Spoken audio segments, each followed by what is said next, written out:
ഇവിടെ പറഞ്ഞതുപോലെ നിറഭേദങ്ങളുള്ള സംഘടനകൾ, നിറഭേദങ്ങളില്ലാത്ത സേവനം. ഇന്ന് ഈ വിഷയത്തിൽ എൻ്റെ കൂടെയുള്ളത് രാഷ്ട്രീയ യുവജന പ്രസ്ഥാനങ്ങളുടെ 4 പ്രമുഖ രാഷ്ട്രീയ യുവജന പ്രസ്ഥാനങ്ങളുടെ ജില്ലാ നേതാക്കളാണ്. യൂത്ത് കോൺഗ്രസിൽ നിന്ന് ആർ ഷഹീൻ, ജില്ലാ പ്രസിഡന്റ്. ഡിവൈഎഫ്ഐയിൽ നിന്ന് ഡിവൈഎഫ്ഐ ജില്ലാ സെക്രട്ടറി PC ഷൈജു. യൂത്ത് ലീഗിൽ നിന്ന് മിസ്ഹബ് കീഴരിയൂർ, യൂത്ത് ലീഗിൻ്റെ ജില്ലാ പ്രസിഡന്റാണ്. യുവമോർച്ചയുടെ ജുബിൻ, ജില്ലാ പ്രസിഡന്റ്. എല്ലാവരെയും സ്വാഗതം ചെയ്യുന്നു. നമുക്കറിയാം, മാതൃ രാഷ്ട്രീയ സംഘടനയുടെ ചട്ടുകങ്ങളായി പ്രവർത്തിക്കുന്നു യുവജന സംഘടനകൾ. അതിനപ്പുറം അവർ വരച്ച വരയിൽ നിന്നുകൊണ്ട് മാത്രമേ പ്രവർത്തിക്കാൻ പറ്റൂ എന്നുള്ള ഒരു പൊതുധാരണയുണ്ട്. അത് സ്വാഭാവികമായിട്ട് നമുക്കറിയാം, LDF ഭരിക്കുമ്പോൾ രാഷ്ട്രീയ പ്രക്ഷോഭ രംഗത്ത് DYFI ആദ്യം നമുക്ക് കാണാൻ പറ്റില്ല. UDF ഭരിക്കുമ്പോൾ രാഷ്ട്രീയ പ്രക്ഷോഭ രംഗത്ത് തെരുവിൽ യൂത്ത് കോൺഗ്രസിനെയോ യൂത്ത് ലീഗിനെയോ നമുക്ക് സജീവമായി കാണാൻ പറ്റില്ല. കഴിഞ്ഞ 10 വർഷമായിട്ട് കേന്ദ്ര സർക്കാരിനെതിരെ യുവമോർച്ചയെ നമ്മൾ കണ്ടിട്ടില്ല. സ്വാഭാവികമാണ്. പക്ഷേ കഴിഞ്ഞ കുറേ കാലങ്ങളായി സേവന രംഗത്ത്, പ്രത്യേകിച്ചും പ്രളയത്തെ തുടർന്നും കോവിഡ് മഹാമാരിയെ തുടർന്നും യുവ ജനതയെ ചലിപ്പിക്കുന്നതിൽ വളരെ നിർണായക പങ്ക് ഇവർക്ക് വഹിക്കാൻ പറ്റിയിട്ടുണ്ട്. നമ്മളെപ്പോഴും നെഗറ്റീവ് സെൻസിൽ കാണുന്ന രാഷ്ട്രീയ കക്ഷികൾ അല്ലെങ്കിൽ രാഷ്ട്രീയ പ്രസ്ഥാനങ്ങൾ ആ സമയത്താണ് സമൂഹത്തിന് ഗുണം ചെയ്യുന്ന വിധത്തിൽ കഴിഞ്ഞ 2021 മുതൽ DYFI കോഴിക്കോട് മെഡിക്കൽ കോളേജിൽ ഉച്ചഭക്ഷണം വിതരണം ചെയ്യുന്നു, ഒരു ദിവസം പോലും മുടങ്ങാതെ. യൂത്ത് കോൺഗ്രസിൻ്റെ ഏറ്റവും ഒടുവിൽ നമ്മളെ വയനാട്ടിൽ ദുരന്തത്തിൽ, ചൂരൽമല ദുരന്തത്തിൽ 30 വീടുകളാണ് അവർ വെച്ചു കൊടുക്കാൻ പോകുന്നത്. വൈറ്റ് ഗാർഡിൻ്റെയും KMCCയുടെയും ഒക്കെ പിൻബലത്തിൽ, അല്ലെങ്കിൽ CH സെൻ്ററിൻ്റെ ഒക്കെ ബലത്തിൽ യൂത്ത് ലീഗ് സജീവ രംഗത്തുണ്ട്. അതുപോലെ യുവമോർച്ചയും അവരുടെ സന്നദ്ധ സേവാ സംഘത്തിൻ്റെ ഒപ്പം വളരെ സജീവമായ രംഗത്തുണ്ട്. അപ്പം അതുകൊണ്ട് ഈ കാലത്തിൻ്റെ മാറ്റം പുതിയ യുവതയുടെ മനസ്സ് കണ്ടറിഞ്ഞുകൊണ്ട്, അല്ലെങ്കിൽ സമൂഹത്തിൻ്റെ മനസ്സ് കണ്ടറിഞ്ഞുകൊണ്ട് ഉണ്ടായ ഒരു മാറ്റത്തെക്കുറിച്ചാണ് നമ്മളിവിടെ ചർച്ച ചെയ്യാൻ പോകുന്നത്. നമുക്ക് ആദ്യം കുറച്ച് പേരോട് സംസാരിക്കാം, ശേഷം കുറച്ച് നേരം നമുക്ക് ഓഡിയൻസിൽ നിന്നുള്ള ചോദ്യങ്ങൾ സ്വീകരിക്കാം. ഞാൻ ആദ്യമായിട്ട് ഷൈജുവിനാണ് കൊടുക്കുന്നത് മൈക്ക്. ഷൈജു, ഞാൻ നേരത്തെ പറഞ്ഞു, ഭരണത്തിലിരിക്കുമ്പോൾ സ്വാഭാവികമായിട്ടും പ്രക്ഷോഭ രംഗത്ത് ഉണ്ടാവാറില്ല. പക്ഷേ അതിനെ അതിലംഘിക്കുന്ന വിധത്തിൽ സേവന രംഗത്ത് വളരെ സജീവമായിട്ട് DYFI ഇപ്പോഴുണ്ട്. അത് ഒരു നല്ല ഒരു തീരുമാനമായിട്ട് പൊതുവെ സമൂഹം വിലയിരുത്തുന്നത്. അതേക്കുറിച്ചുള്ള, അല്ലെങ്കിൽ ആ നിലപാടിലേക്ക് എത്താനുള്ള ഒരു ഇതിനെക്കുറിച്ചൊന്നും പറയാൻ പറ്റുമോ? ഫിറോസ് ഖാൻ പറഞ്ഞ ഒരഭിപ്രായത്തോട് ഞാൻ ആദ്യം തന്നെ വിയോജിക്കുകയാണ്. DYFI ഒരു സ്വതന്ത്ര യുവജന സംഘടനയാണ്. ഭരണത്തിൽ ആയിരിക്കുന്നു എന്നുള്ളതല്ല, മറിച്ച് യുവജനങ്ങളെ ബാധിക്കുന്ന വിഷയങ്ങൾ എങ്ങനെ കൈകാര്യം ചെയ്യുന്നു എന്ന് നോക്കിക്കൊണ്ടാണ് ഞങ്ങൾ സമരത്തിൻ്റെ രീതി തീരുമാനിക്കാറുള്ളത്.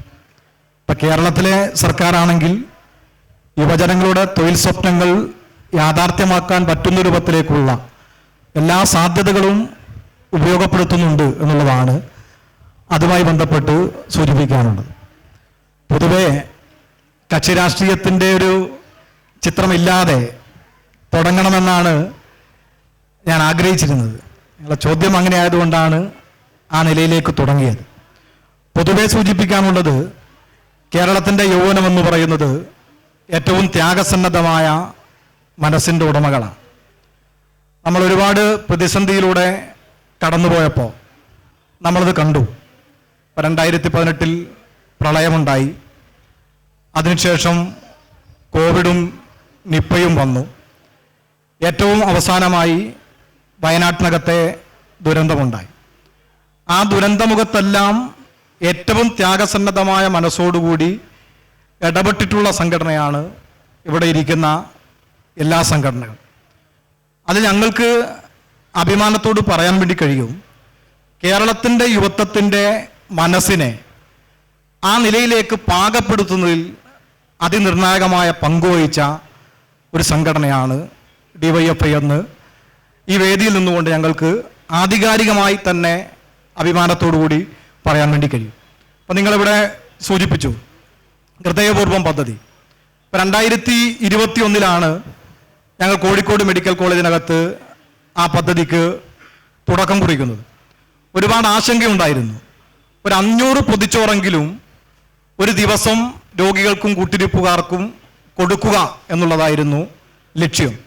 ഇപ്പം 3 വർഷക്കാലം പിന്നിടാൻ വേണ്ടി പോവുകയാണ്. ഒരു ദിനം 3000 മുതൽ 5000 പൊതിച്ചോറ് വരെ ഞങ്ങൾ വിതരണം ചെയ്തു. ഒരു വർഷമാകുമ്പോഴേക്കും ഏകദേശം 10,80,000 പൊതിച്ചോറ് ഒരു വർഷം വിതരണം ചെയ്തു. ഇപ്പം ഞങ്ങളുടെ കണക്ക് പ്രകാരം 32,63,000 ഇന്നത്തെ കണക്ക് ഞാൻ പരിശോധിച്ചു. 32,63,836 പൊതിച്ചോർ സ്നേഹപ്പൊതികൾ ഈ കോഴിക്കോട് ജില്ലയിലെ അമ്മമാർ ഞങ്ങൾക്ക് പൊതിഞ്ഞു തന്നിട്ടുണ്ട്. ഇതൊരു ക്യാമ്പയിൻ മാത്രമാണ്.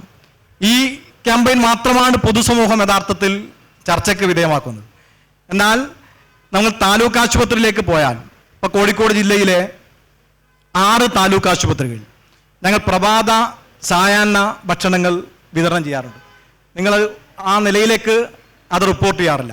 ഇപ്പം താമരശ്ശേരിയിൽ സായാഹ്ന ഭക്ഷണം വിതരണം ചെയ്യുന്നു, താമരശ്ശേരി താലൂക്ക് ആശുപത്രിയിൽ. കുറ്റ്യാടി താലൂക്ക് ആശുപത്രിയിൽ പ്രഭാത ഭക്ഷണമുണ്ട്. നാദാപുരത്ത് സായാഹ്ന ഭക്ഷണമുണ്ട്. വടകര താലൂക്ക് ആശുപത്രിയിൽ സായാഹ്ന ഭക്ഷണം വിതരണം ചെയ്യുന്നുണ്ട്. കൊയിലാണ്ടി താലൂക്ക് ആശുപത്രിയിൽ ഞങ്ങൾ സായാഹ്ന ഭക്ഷണം വിതരണം ചെയ്യുന്നുണ്ട്. ഇങ്ങനെ 6 താലൂക്ക് ആശുപത്രിയിൽ ഈ പ്രഭാത സായാഹ്ന ഭക്ഷണം വിതരണം ചെയ്യുന്നു. അത് പൊതുസമൂഹം ആ നിലയിലേക്ക് ഈ ഹൃദയപൂർവ്വം പോലെ ആ നിലയിലേക്ക് പരിചയപ്പെടുത്തുന്ന രൂപത്തിലേക്കുള്ള ഇടപെടൽ മാധ്യമങ്ങളുടെ ഭാഗത്തുനിന്നും വന്നു ചേരാറില്ല. മറ്റൊരു പ്രധാനപ്പെട്ട ക്യാമ്പയിനാണ് DYFI എന്ന നിലയിൽ ഞങ്ങൾ ഏറ്റെടുത്ത ഒരു ക്യാമ്പയിനാണ് സ്നേഹധമനി എന്ന് പറയുന്ന ക്യാമ്പയിൻ. ആ ക്യാമ്പയിൻ ഏറ്റെടുക്കാനുള്ളൊരു കാരണം ഉണ്ടായിരുന്നു. ഇപ്പോൾ 2019 ആ ക്യാമ്പയിന് തുടക്കം കുറിക്കുന്നത്. അന്ന് നിപ്പ വന്ന കാലയളവാണ്. നിപ്പയുടെ കാലയളവ് ഓർമ്മയുണ്ടാകും. ഈ കോവിഡ് പോലെയല്ല, മരണനിരക്ക് വലിയ രൂപത്തിലേക്ക് കൂടുതലാണ്. അതുകൊണ്ട് തന്നെ അന്നത്തെ ഡോക്ടർ ശ്രീജയൻ സാർ അന്ന് DYFIയുടെ ഭാരവാഹികളെ ബന്ധപ്പെട്ടു. മെഡിക്കൽ കോളേജിനകത്ത് സാധാരണഗതിയിൽ പോലും നടക്കേണ്ട ഓപ്പറേഷൻ നടക്കുന്നില്ല. ബ്ലഡ് ബാങ്കിനകത്ത് രക്തത്തിൻ്റെ കുറവുണ്ട്, അത് പരിഹരിക്കാൻ നിങ്ങൾ ഇടപെടണമെന്ന് പറഞ്ഞു. ഞങ്ങളന്ന് ജില്ലാ നേതൃത്വം തന്നെ ആ ഒരു ഭീതിജനകമായ അന്തരീക്ഷത്തിൽ തന്നെ ജില്ലാ നേതൃത്വം പോയി രക്തം കൊടുക്കാൻ വേണ്ടി തയ്യാറായി. പിന്നീട് ഞങ്ങൾ താഴെത്തട്ടിലെ ഘടകങ്ങൾക്ക് നിർദ്ദേശം നൽകി. ആയിരക്കണക്കിന് ചെറുപ്പക്കാരാണ് അതിനുശേഷം ഈ ബ്ലഡ് ബാങ്കിലേക്ക് ആഹ്വാനപ്രകാരം വന്നത്. ഇപ്പം 2019 മുതൽ ഈ ദിവസം വരെ മുടങ്ങാതെ ഏതാഘോഷ ദിവസമുണ്ടായാലും ബ്ലഡ് ബാങ്കിനകത്ത് DYFI രക്തം ദാനം ചെയ്യാറുണ്ട്. ഇപ്പോൾ കഴിഞ്ഞ ഒട്ടേറെ വർഷക്കാലമായി ഈ കോഴിക്കോട് മെഡിക്കൽ കോളേജിനകത്ത് ഏറ്റവും കൂടുതൽ രക്തം ദാനം ചെയ്യുന്ന സംഘടനയ്ക്കുള്ള അവാർഡ് ഇപ്പോൾ DYFI ആണ് ഏറ്റുവാങ്ങിക്കൊണ്ടിരിക്കുന്നത്. ഇങ്ങനെ വ്യത്യസ്ത തലത്തിലേക്കുള്ള ഇടപെടൽ സേവന മേഖലക്കകത്ത് ഞങ്ങൾ നടത്താറുണ്ട്. ഇപ്പോൾ പ്രവേശനോത്സവം സ്കൂൾ തുറക്കുന്ന സമയത്ത് ശുചീകരണ പ്രവർത്തനത്തിന് DYFI നേതൃത്വം നൽകി. ഈ കോഴിക്കോട് ജില്ലയിൽ തന്നെ 362 സ്കൂളുകൾ DYFIയുടെ യൂത്ത് ബ്രിഗേഡിൻ്റെ വളണ്ടിയർമാർ ശുചീകരിച്ച് അത് നല്ല രൂപത്തിലേക്ക് കുട്ടികളെ വരവേൽക്കാവുന്ന രൂപത്തിലേക്ക് ആ പ്രവർത്തനങ്ങളെ മാറ്റി. ഇങ്ങനെ വ്യത്യസ്ത രൂപത്തിലേക്കുള്ള ഇടപെടലാണ് സേവന പ്രവർത്തന മേഖലക്കകത്ത് DYFI നടത്താറുള്ളത്. സേവന രംഗത്ത് യൂത്ത് കോൺഗ്രസിന്റെ പ്രവർത്തനത്തെക്കുറിച്ച് ആർ ഷഹീൻ സംസാരിക്കും.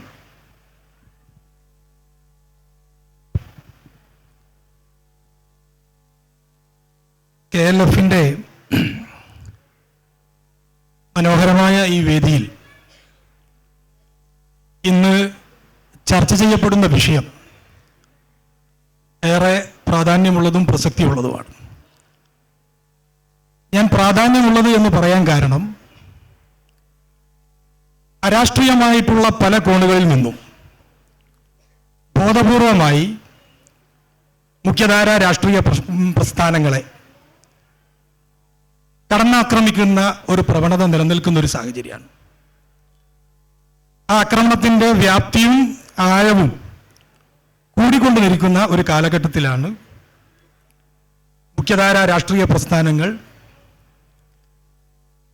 ഐക്യത്തോടുകൂടി ഇടപെട്ട മേഖലയെക്കുറിച്ച് ചർച്ച ചെയ്യാനും അത് പൊതുസമൂഹത്തിന് മുന്നിൽ തുറന്നു കാണിക്കാനും KLF ഇത്തരത്തിലുള്ള ഒരു വേദി ഒരുക്കിയതിലുള്ള സന്തോഷം ആദ്യമായി പങ്കുവെക്കുകയാണ്. ഇവിടെ സൂചിപ്പിക്കപ്പെട്ടതുപോലെ കാരുണ്യ പ്രവർത്തനവും സേവന പ്രവർത്തനവും സ്നേഹവും സ്വാന്തന പ്രവർത്തനവുമില്ലാതെ രാഷ്ട്രീയ പ്രവർത്തനം ഒരു പരിപൂർണ അവസ്ഥയിൽ എത്തില്ല എന്ന് വിശ്വസിക്കുന്നവരാണ് ഞങ്ങളൊക്കെ. കഴിഞ്ഞ 2018 ശേഷം തുടർച്ചയായി കേരളത്തിൽ ഒരുപാട് സംഭവങ്ങളുണ്ടായി. 2018 പ്രളയം, 2020 കോവിഡ് മഹാമാരി വന്നു, 2024 നമ്മുടെ വയനാട് ചുരൽമല മുണ്ടക്കൈ ദുരന്തമുണ്ടായി. ഇതിൻ്റെ എല്ലാം പശ്ചാത്തലത്തിൽ പരസ്പര സഹകരണത്തോടുകൂടി ഈ വിപത്തുകളെ നേരിടേണ്ടതിൻ്റെ ഒരു രാഷ്ട്രീയം യുവജനങ്ങൾക്കിടയിൽ വളർന്നു വന്നിട്ടുണ്ട് എന്നുള്ളതാണ് ഏറ്റവും പ്രധാനപ്പെട്ടതായിട്ടുള്ള കാര്യം. അതിൻ്റെ ഭാഗമായി പ്രധാനമായും ഞങ്ങളുടെ യൂത്ത് കെയർ വളണ്ടിയേഴ്സാണ്. യൂത്ത് കെയർ എന്ന് പറയുന്ന ഒരു സിസ്റ്റമാണ് ഞങ്ങൾ ഈ സന്നദ്ധ പ്രവർത്തനത്തിന് വേണ്ടി ഞങ്ങൾ തയ്യാറാക്കിയിട്ടുള്ളത്. യൂത്ത് കോൺഗ്രസിൻ്റെ സംസ്ഥാന പ്രസിഡന്റായി ബഹുമാനപ്പെട്ട ഷാഫി പറമ്പിൽ വന്ന സമയത്താണ് ഈ യൂത്ത് കെയറിന് രൂപം നൽകുന്നത്. യൂത്ത് കെയറിൻ്റെ വളണ്ടിയർമാർ ഏറ്റവും ഫലപ്രദമായി ഇടപെട്ടത് കോവിഡ് മഹാമാരിയുടെ കാലഘട്ടത്തിലാണ്. കോഴിക്കോട് ജില്ലയിൽ പ്രത്യേകിച്ച് കോഴിക്കോട് ജില്ലയിലെ എല്ലാ പഞ്ചായത്തുകളിലും ഞങ്ങൾക്ക് മണ്ഡലം തലങ്ങളിലാണ് കമ്മിറ്റി. ഏതാണ്ട് 105 മണ്ഡലം കമ്മിറ്റികളാണ് ഞങ്ങൾക്കുള്ളത്. ഈ എല്ലാ മണ്ഡലം കമ്മിറ്റികളിലും യൂത്ത് കെയറിൻ്റെ ഭാഗമായി ആംബുലൻസ് സേവനം ഞങ്ങൾ ഏർപ്പാട് ചെയ്തു. ക്വാറന്റൈനിൽ കഴിയുന്ന ആളുകൾക്ക് ആവശ്യമായിട്ടുള്ള മരുന്നുകൾ, ഭക്ഷണ സാധനങ്ങൾ ഉൾപ്പെടെ എത്തിക്കാൻ വേണ്ടി വിപുലമായിട്ടുള്ള സംവിധാനമാണ് ഞങ്ങൾ ആ കാലഘട്ടത്തിൽ ജില്ലയിൽ ഒരുക്കിയിട്ടുള്ളത്. കമ്മ്യൂണിറ്റി കിച്ചൺ സംഘടനാ തലത്തിൽ ആരംഭിച്ച് ഭക്ഷണത്തിന് പ്രയാസപ്പെടുന്ന ആളുകൾ, മരുന്നിന് ബുദ്ധിമുട്ടുന്ന ആളുകൾ എത്തിക്കാനുള്ള ഒരു ശൃംഖല തന്നെ ജില്ലയിൽ യൂത്ത് കെയറിൻ്റെ നേതൃത്വത്തിലുണ്ടായിരുന്നു. അതേപോലെ തന്നെ ഈ കോവിഡ് കാലഘട്ടത്തിൽ ഓൺലൈൻ വിദ്യാഭ്യാസമായിരുന്നു. വിദ്യാഭ്യാസ മേഖല പൂർണ്ണമായിട്ട് ഓൺലൈനെ ആശ്രയിച്ചിട്ടാണ്. അപ്പോൾ ഓൺലൈൻ വിദ്യാഭ്യാസത്തിൻ്റെ സൗകര്യം പല വിദ്യാർത്ഥികൾക്കും ഇല്ലായിരുന്നു. സംസ്ഥാന തലത്തിൽ തന്നെ അതിനു വേണ്ടിയിട്ടുള്ള ഓൺലൈൻ വിദ്യാഭ്യാസത്തിനായിട്ട് മൊബൈൽ ഫോൺ ഉൾപ്പെടെയുള്ള ഉപകരണങ്ങൾ പ്രയാസപ്പെടുന്ന കുട്ടികൾക്ക് എത്തിച്ചു കൊടുക്കാനുള്ള ഒരു സംവിധാന കാലഘട്ടത്തിൽ ഏർപ്പാടാക്കി. ജില്ലയ്ക്ക് പുറത്തും സംസ്ഥാനത്തിന് പുറത്തും രാജ്യത്തിന് പുറത്തുമുള്ള ആളുകളെ ഈ കോവിഡിൻ്റെ കാലഘട്ടത്തിൽ സ്വന്തം നാട്ടിലേക്ക് എത്തിക്കാനുള്ള ബൃഹത്തായിട്ടുള്ള സംവിധാനം ആ കാലഘട്ടത്തിൽ സംസ്ഥാന കമ്മിറ്റിയുടെ നേതൃത്വത്തിൽ ഒരുക്കുകയുണ്ടായി. അതിനുശേഷം നമ്മുടെ സമീപകാലത്ത് ചൂരൽമല മുണ്ടക്കൈ ദുരന്തവുമായി ബന്ധപ്പെട്ടു ഏറ്റവും ആദ്യം അവശ്യ സാധനങ്ങൾ ആ മേഖലയിൽ എത്തിച്ച യുവജന സംഘടനകളിൽ ഒന്നാണ് യൂത്ത് കോൺഗ്രസ്. ഞങ്ങളുടെ യൂത്ത് കെയറിൻ്റെ വളണ്ടിയേഴ്സ് സദാസമയവും ഈ തെരച്ചിലുമായി ബന്ധപ്പെട്ട് മൃതദേഹങ്ങളുടെ സംസ്കരണം ഉൾപ്പെടെയുള്ള കാര്യങ്ങളിൽ ഏതാണ്ട് 500ഓളം വളണ്ടിയേഴ്സ് സദാസമയം ചൂരൽമലയിലും മുണ്ടക്കൈ ഭാഗത്തായിട്ടുണ്ടായിരുന്നു. 21 ദിവസവും യൂത്ത് കോൺഗ്രസിൻ്റെ സംസ്ഥാന പ്രസിഡന്റ് ശ്രീ രാഹുൽ മാങ്കൂട്ടത്തിൽ അവിടെ നിന്ന് ആ പ്രവർത്തനങ്ങൾക്ക് നേതൃത്വം നൽകുകയാണ് ചെയ്തത്. ഏറ്റവും ഒടുവിലായി ഈ ദുരന്തത്തിൽ വീട് നഷ്ടപ്പെട്ട ആളുകൾക്ക് 30 വീടുകൾ വെച്ച് നൽകാൻ ഞങ്ങൾ തീരുമാനിച്ചിരിക്കുകയാണ്. അതിൻ്റെ ക്രമീകരണങ്ങളും മറ്റു പ്രവർത്തനങ്ങളുമായി മുന്നോട്ട് പോകുന്നു. അതോടൊപ്പം ഈ ദുരന്ത സമയത്ത് ഉപജീവനമാർഗം നഷ്ടപ്പെട്ട ആളുകൾക്ക് ഉപജീവനമാർഗം ഉണ്ടാക്കി നൽകുന്നത് ഉൾപ്പെടെയുള്ള പ്രവർത്തനങ്ങൾക്കാണ് ആ കാലഘട്ടത്തിൽ ഞങ്ങൾ നേതൃത്വം നൽകിയിട്ടുള്ളത്. യൂത്ത് ലീഗിൻ്റെ പ്രവർത്തനത്തെക്കുറിച്ച് ഞാൻ ഒറ്റ ചോദ്യത്തിൽ നിന്ന് തുടങ്ങിയതാണ്. ഇവിടെ സാമൂഹ്യ രംഗത്ത് ഇവർ ഒറ്റക്കെട്ടായി അല്ലെങ്കിൽ വ്യത്യസ്തമായിട്ടാണെങ്കിൽ സമൂഹത്തിന് ഗുണം ചെയ്യുന്ന വിധത്തിലുള്ള പ്രവർത്തനങ്ങൾ നടത്തുന്നതിൻ്റെ ഒരു ചെറിയ ചിത്രം നൽകാൻ വേണ്ടിയിട്ടാണ് ഞാൻ തുടക്കമിട്ടത്. അത് മിസ്ഹബ് സംസാരിക്കുകയും. ആദ്യമായി ഇത്തരമൊരു വിഷയം ചർച്ചക്കെടുത്ത KLF-ൻ്റെ സംഘാടകരെ ഒരു യുവജന സംഘടനയുടെ പ്രതിനിധി എന്ന നിലയിൽ അഭിവാദ്യം ചെയ്യുകയാണ്. ഇവിടെ എല്ലാ യുവജന സംഘടനകൾക്കും അവരുടെ പ്രവർത്തനത്തിൻ്റെ ഭാഗമായി വലിയ തോതിലുള്ള സാമൂഹിക സേവന ചരിത്രം കേരളത്തിൽ പറയാനുണ്ട്. കൂടുതൽ ആരോഗ്യകരമായി ഇത്തരം സേവന പ്രവർത്തനങ്ങളെ വ്യാപിപ്പിക്കാൻ നമുക്ക് കഴിയട്ടെ എന്ന് ആശംസിക്കുന്നു. കക്ഷി രാഷ്ട്രീയത്തിലുള്ളവർ മാത്രമല്ല, യുവജനങ്ങൾ പൊതുവെ ഈ സേവന ബോധത്തിലേക്ക് കടന്നു വന്നിട്ടുള്ള ഒരു പ്രത്യേക സാഹചര്യത്തിലാണ് ഈ ചർച്ച നടന്നുകൊണ്ടിരിക്കുന്നത്. ഇവിടെയുള്ള വിവിധ ക്യാമ്പസിലെ വിദ്യാർത്ഥികൾ അല്ലെങ്കിൽ പ്രത്യേകിച്ച് ഏതെങ്കിലും രാഷ്ട്രീയ പാർട്ടികളുടെ പതാക പിടിക്കാത്ത ആളുകളൊക്കെയും സേവനബോധം ഉണ്ടാകണമെന്ന ഒരു പൊതുബോധത്തിലേക്ക് വന്നിട്ടുണ്ട് എന്ന യാഥാർത്ഥ്യം നമ്മൾ ഉൾക്കൊള്ളുകയാണ്. അതിന് സംഘടിതമായ ഒരു രൂപം നൽകുകയും അതിന് ശാസ്ത്രീയമായ ഒരു വഴി നടത്തുകയും ചെയ്യുക എന്ന ഉത്തരവാദിത്തമാണ് വ്യത്യസ്തമായ യുവജന സംഘടനകൾക്കുള്ളത് എന്നതാണ് ആമുഖമായി പറയാനുള്ളത്. അപ്പോൾ നമ്മൾ സോമൻ കടലൂരിൻ്റെ ഒരു കവിത, ആ കവിതയുടെ പൂർണ്ണ വരികൾ ശരിയാകണമെന്നില്ല, അതിൻ്റെ ഒരു ഉള്ളടക്കമാണ് ഞാനിവിടെ സൂചിപ്പിക്കുന്നത്. അത് നിലവിലുള്ള യുവജനങ്ങളെ സംബന്ധിച്ച് ഒരു 10 വർഷം മുമ്പ് കേരളത്തിലുണ്ടായിരുന്ന ഒരു ആശങ്കയാണ് അതിൽ പങ്കുവെക്കുന്നത്.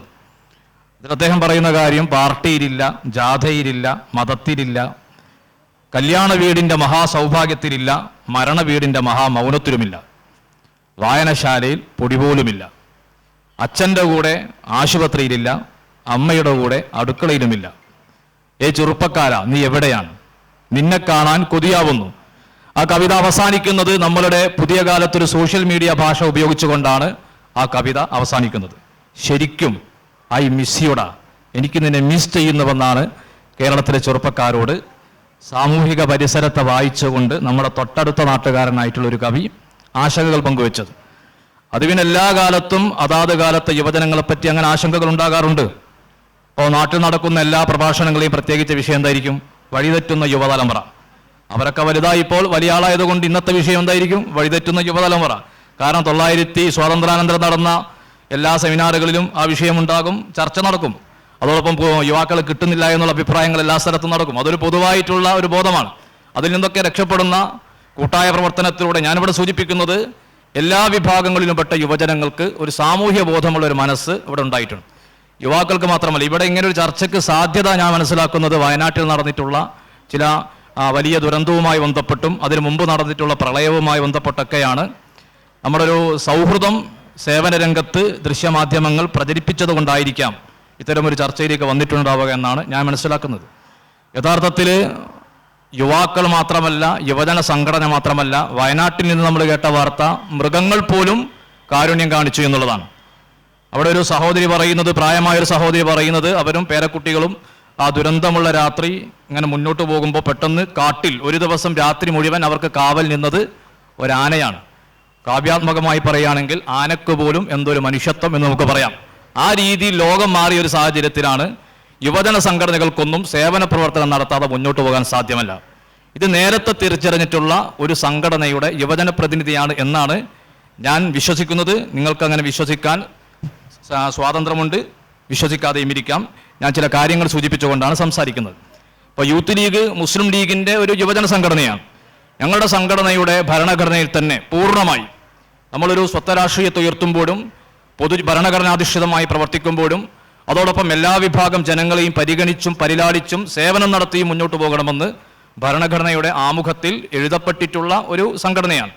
അതുകൊണ്ട് തന്നെ ഞങ്ങളുടെ യുവജന സംഘടന എന്നത് മാത്രമല്ല, പോഷക സംഘടനകൾക്കൊക്കെയും പ്രത്യേകമായ ചുമതലയുണ്ട്. ഞങ്ങളിപ്പോൾ യുവാക്കളാണെങ്കിൽ പ്രത്യേകിച്ച് രജിസ്റ്റർ ചെയ്യുന്ന യൂത്ത് ലീഗിൻ്റെ വൈറ്റ് ഗാർഡ് മെമ്പർമാരുണ്ടാകണം. വൈറ്റ് ഗാർഡ് എന്ന് പറയുന്നത് 10,000-ഓളം വൈറ്റ് ഗാർഡ് മെമ്പർമാരുണ്ട്.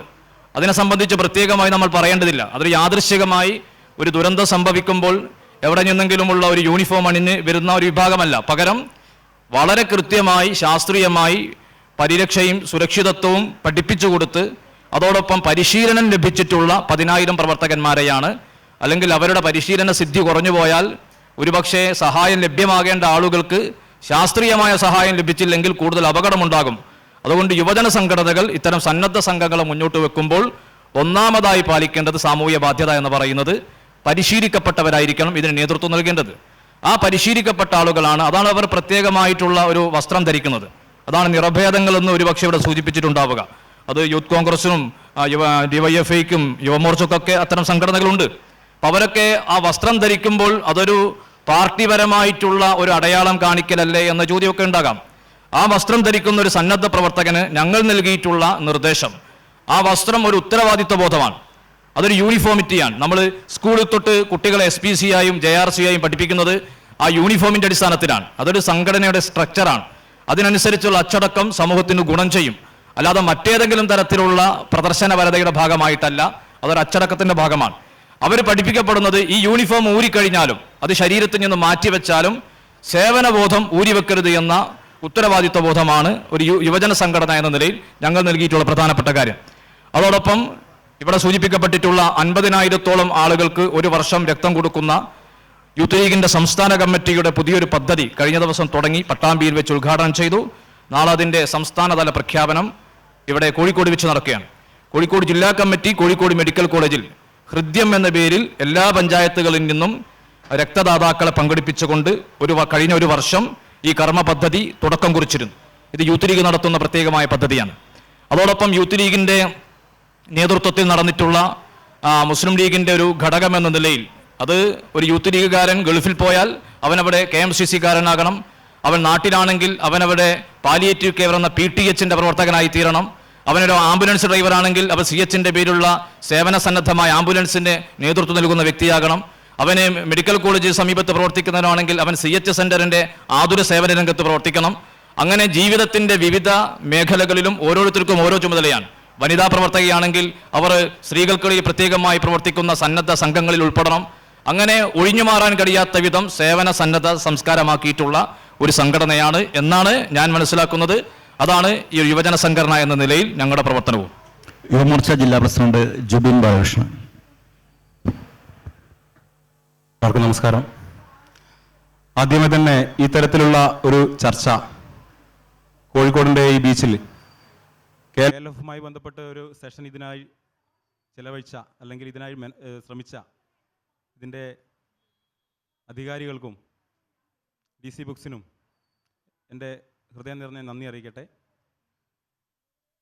ഈ വ്യത്യസ്തങ്ങളായ ആശയങ്ങളും വ്യത്യസ്തങ്ങളായ കൊടികൾക്കും കീഴിൽ പല ചുമതലകൾ വഹിക്കുന്ന ഞങ്ങളിവിടെ ഇരിക്കുന്ന 4 പേരും ഒരേ കാര്യത്തിൽ ഇവിടെ വിളിക്കാനുണ്ടായ സാഹചര്യം ഞാൻ മനസ്സിലാക്കുന്ന ഒരേ കാര്യത്തിൽ ഈ കോവിഡ് പോലെയുള്ള അല്ലെങ്കിൽ ഈ ഇത്തരത്തിലുള്ള ദുരന്തമുഖത്ത് ഏതു രീതിയിലാണ് പുതിയ യുവതലമുറ സംഘടനാ രീതിയിൽ തന്നെ ഒത്തൊരുമിച്ചുകൊണ്ട് നാട്ടിലുള്ള മുഴുവൻ പേർക്കും മാതൃകയാവുന്ന രീതിയിൽ പ്രവർത്തിക്കുന്നു എന്ന ഒരു പൊതുബോധത്തിന്റെ അടിസ്ഥാനത്തിൽ കൂടിയാണ് നമ്മൾ ഇന്നിവിടെ എത്തിയിരിക്കുന്നത്.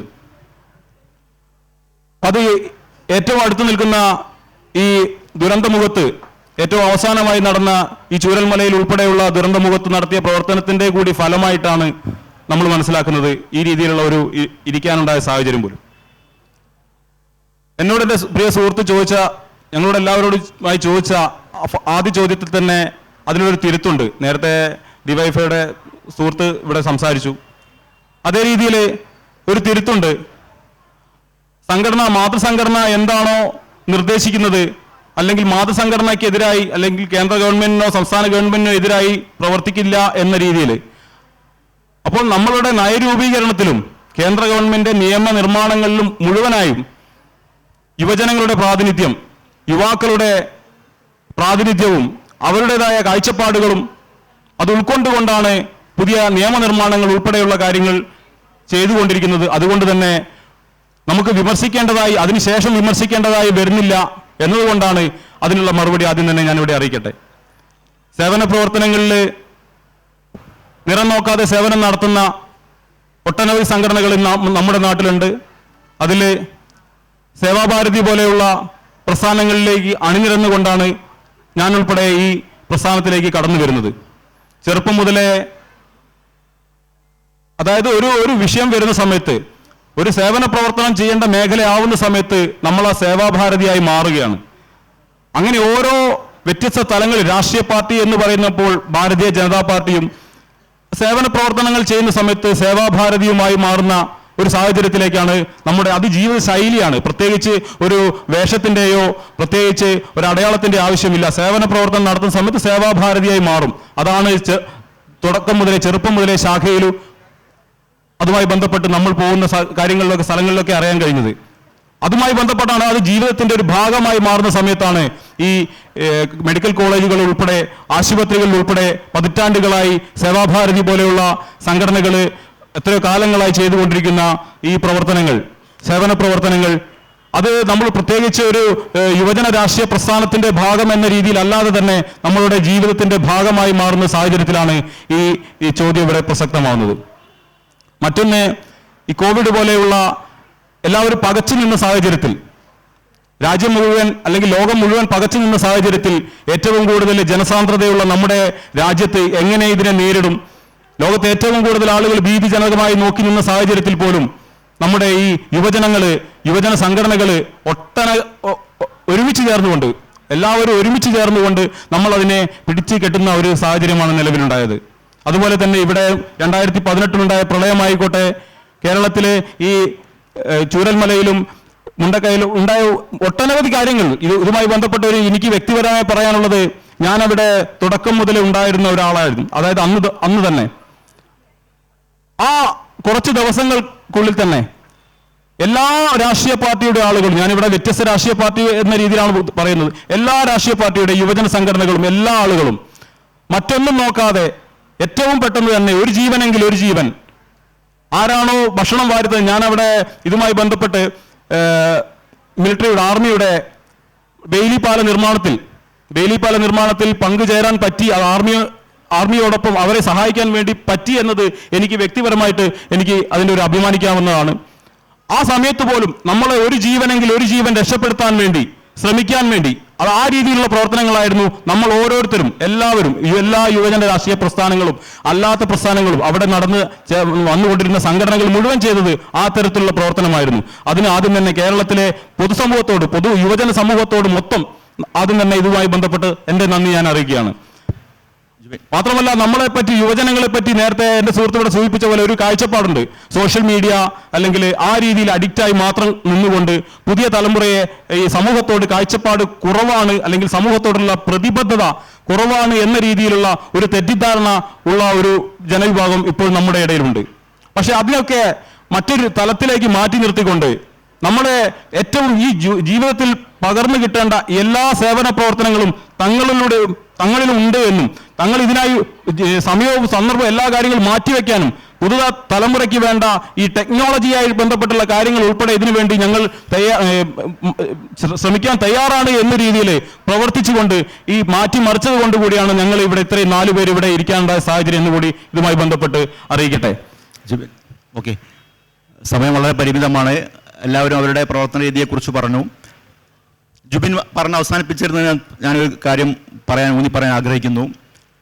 നമ്മുടെ യുവാക്കൾ അല്ലെങ്കിൽ മൊബൈൽ ഫോണിൽ തലപൂഴ്ത്തിയിരിക്കുന്ന ഒരു യുവസമൂഹമാണ് നമുക്കുള്ളതെന്നുള്ള ഒരു പൊതുധാരണയെ തിരുത്തിക്കുറിച്ചത് യഥാർത്ഥത്തിൽ പ്രളയകാലത്തായിരുന്നു. ഒരു കൊടിയുടെയും പിൻബലമില്ലാതെ, ഒരു പ്രത്യയശാസ്ത്രത്തിൻ്റെയും കീഴിൽ അണിനിരക്കാതെ ഈ പുതിയ ഇൻ്റർനെറ്റ് യുഗത്തിൽ സോഷ്യൽ മീഡിയയിലൂടെ കണക്റ്റഡായ ഒരു സമൂഹം വളരെ ഫാസ്റ്റായിട്ടും വളരെ നമ്മൾ ഉറങ്ങിക്കിടന്ന സമൂഹം എന്ന് പറഞ്ഞവരാണ് ഏറ്റവും ഉണർന്ന് പ്രവർത്തിച്ചത്. എനിക്ക് തോന്നുന്നത് അത് ഈ യുവജന സംഘടനകളെ അവരുടെ നയങ്ങൾ രൂപവൽക്കരിക്കണത്തിലൊക്കെ മാറ്റി ചിന്തിപ്പിക്കാൻ പ്രേരിപ്പിച്ചിട്ടുണ്ടാവണം. അതോടൊപ്പം ഒരു കാര്യം കൂടി എനിക്ക് പറയാനുള്ളത്, ഇതിപ്പോൾ ജീവകാരുണ്യ രംഗത്തുള്ള അല്ലെങ്കിൽ ഒരു പ്രകൃതി ദുരന്തം വരുമ്പോഴുള്ള സജീവതയെക്കുറിച്ചാണ്. എന്നാൽ കേരളത്തിലെ ഇന്ന് യുവജനങ്ങൾ പ്രത്യേകിച്ചും അഭിമുഖീകരിക്കുന്ന ഏറ്റവും വലിയ പ്രശ്നമാണ് മയക്കുമരുന്നും ലഹരിമരുന്നും ലഹരിയെക്കുറിച്ചൊക്കെ. ഏറ്റവും ഒടുവിൽ നമ്മൾ വായിച്ചത് ഒരു ഉമ്മയെ മകൻ വെട്ടിക്കുന്ന കഥ അല്ലെങ്കിൽ സംഭവം. അതോടൊപ്പം ശുചിത്വം, കേരളം അനുഭവിക്കുന്ന നാട് മുഴുവൻ ഇതാക്കുന്ന പ്രശ്നമാണ് ശുചിത്വ പ്രശ്നം. കേരളം മലിനമല്ലാത്ത ഒരു ശുചിത്വ സംസ്ഥാനമാക്കി മാറ്റാൻ സർക്കാർ പരമാവധി ശ്രമിക്കുന്നു. ഈ രംഗത്തൊക്കെ യുവജന സംഘങ്ങൾക്ക് കുറെ കൂടി കാര്യങ്ങൾ ചെയ്യാൻ പറ്റില്ലേ? കാരണം ഒരു പ്രദേശത്ത് ഈ 4 യുവജന ഏറ്റവും ചുരുങ്ങിയത് ഈ 4 സംഘടനകളുടെ പ്രതികൾ ഒത്തൊരുമിച്ചാൽ അവിടെ നിന്ന് മയക്കുമരുന്നിനെ നിർമ്മാർജ്ജനം ചെയ്യാൻ പറ്റും ഒരു പരിധിവരെ. അതോടൊപ്പം നാട്ടിന് ശുചിയാക്കാൻ പറ്റും. ഈ രംഗത്ത് നിങ്ങൾക്ക് ഒറ്റക്കെട്ടായി കേരളം നേരിടുന്ന ഏറ്റവും പുതിയ വെല്ലുവിളിയെ എങ്ങനെ നേരിടാൻ പറ്റും, അതിനെക്കുറിച്ച് വല്ല ചർച്ചയോ ഒരു കൂട്ടായ്മ രൂപീകരിക്കാൻ കുറിച്ച് നിങ്ങൾക്ക് ആലോചിക്കാൻ പറ്റുമോ?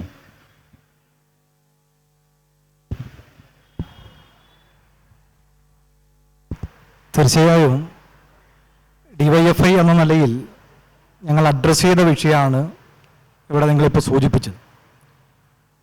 ഇപ്പോൾ ഒരു കാര്യത്തിൽ നമ്മളെല്ലാവരും ഒറ്റക്കെട്ടായി എത്തി നിൽക്കുന്നു.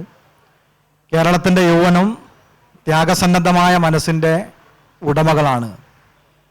ഇനി നമുക്ക് കൂട്ടായി ഏറ്റെടുക്കേണ്ടത് ആ ത്യാഗസന്നദ്ധമായ മനസ്സിനെ ഒരു ലഹരിക്കും വിട്ടുകൊടുക്കില്ല എന്ന പ്രഖ്യാപനവും യോജിച്ച രൂപത്തിലേക്കുള്ള ഇടപെടലുമാണ്. DYFI എന്ന നിലയിൽ വളരെ നേരത്തെ നിങ്ങളിവിടെ സൂചിപ്പിച്ച 2 വിഷയവും അഡ്രസ്സ് ചെയ്തു. ഞങ്ങൾ ക്യാമ്പസുകളുടെ പരിസരം കേന്ദ്രീകരിച്ച്, സ്കൂളുകളുടെ പരിസരം കേന്ദ്രീകരിച്ച്, യൂണിറ്റുകളും മേഖലകളും കേന്ദ്രീകരിച്ച് ജാഗ്രതാ സമിതികൾ രൂപീകരിച്ച് പ്രവർത്തനം ആരംഭിച്ച സംഘടനയാണ് ലഹരിക്കെതിരായി. അതോടൊപ്പം തന്നെ യുവത്വത്തിൻ്റെ ആ പ്രസരിപ്പ് അത് കായിക വിനോദത്തോടുകൂടി അടുപ്പിക്കാൻ വേണ്ടി ലഹരിയാവാം കളിയിടങ്ങളോട് എന്ന മുദ്രാവാക്യമുയർത്തി വോളിബോള്, ഫുട്ബോള്, ക്രിക്കറ്റ് യൂണിറ്റുകളിൽ നിന്ന് തുടങ്ങി സംസ്ഥാനത്ത് വരെ മത്സര ഇനം DYFI സംഘടിപ്പിച്ചു വരുന്നുണ്ട്. ആ നിലയിലേക്കുള്ള ഒരു ഇടപെടൽ ഈ ലഹരിയുമായി ബന്ധപ്പെട്ട് നടത്തിയിട്ടുണ്ട്. ഇവിടെ ഇപ്പോൾ സൂചിപ്പിച്ചു, ഇപ്പോൾ താമരശ്ശേരിയിലുണ്ടായിട്ടുള്ള സംഭവം ഒരു നൈമിഷികമായ വികാരത്തിന് മുകളിൽ നടന്നിട്ടുള്ള ഒരു കൊലപാതകമാണെങ്കിൽ അത് പിന്നീട് കുറ്റബോധം തോന്നേണ്ടതാണ്. നമ്മളേറെ ചിന്തിപ്പിക്കേണ്ടത് അത് മണിക്കൂറുകൾ പിന്നിട്ടിട്ടും ആ ചെറുപ്പക്കാരൻ്റെ മാനസികാവസ്ഥ നമ്മൾ TV കണ്ടു, മാധ്യമങ്ങൾക്ക് ഉമ്പ കൊടുക്കുന്നു. അതോടൊപ്പം തന്നെ ഇത് ജനിപ്പിച്ചതിനുള്ള പ്രതികാരമാണ് എന്ന നിലയിലാണ് പറയുന്നത്. അപ്പം എന്ന് പറഞ്ഞാൽ എത്രത്തോളം ഇതിന് അടിമപ്പെട്ടു പോയിരിക്കുന്നു എന്നതാണ് നമ്മളെല്ലാം ഏറ്റവും കൂടുതൽ ചിന്തിപ്പിക്കുകയും ആ നിലയിലേക്കുള്ള ക്യാമ്പയിനുകൾ ഏറ്റെടുക്കുകയും വേണ്ടത് എന്നുള്ളതാണ്. രണ്ടാമത്തെ നിങ്ങളുടെ ചോദ്യം എന്ന് പറയുന്നത് കേരളം അഭിമുഖീകരിക്കാൻ വേണ്ടി പോകുന്ന, ഭാവിയിൽ അഭിമുഖീകരിക്കാൻ വേണ്ടി പോകുന്ന ഏറ്റവും പ്രധാനപ്പെട്ട ഒരു പ്രശ്നമാണ് ശുചിത്വവുമായി ബന്ധപ്പെട്ട പ്രശ്നം. ആ വിഷയത്തെയും DYFI അഡ്രസ്സ് ചെയ്തു. ഇപ്പം കഴിഞ്ഞ പരിസ്ഥിതി ദിനത്തിൻ്റെ ഭാഗമായി ഞങ്ങളെല്ലാ മേഖലകളിലും, ഇപ്പോൾ കോഴിക്കോട് ജില്ലയിൽ മാത്രമാണെങ്കിൽ ഞങ്ങൾക്ക് 263 മേഖലാ കമ്മിറ്റികളുണ്ട്.